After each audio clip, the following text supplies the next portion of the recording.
Tako kot ima vsak človek unikatni prstni vtis, ima prav vsak izmed nas tudi unikatne možgane.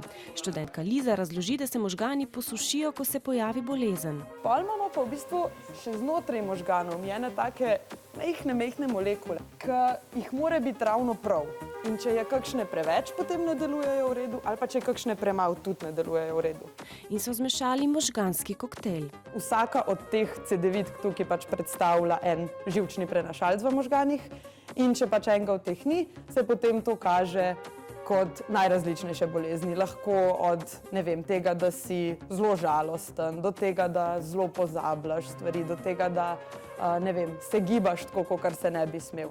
Bolni možgani torej niso normalni, a presoja v tem, kdo je in kdo ni normalen, je v družbi zelo relativna. Nekaterim se lahko zdi, da če ti nečesa ne znaš delati ali pa si zelo drzen, naprimer, da to ni normalno. Normal si pač, če si del večine, če si pa v nekem delu manjšine, si pa nenormalen.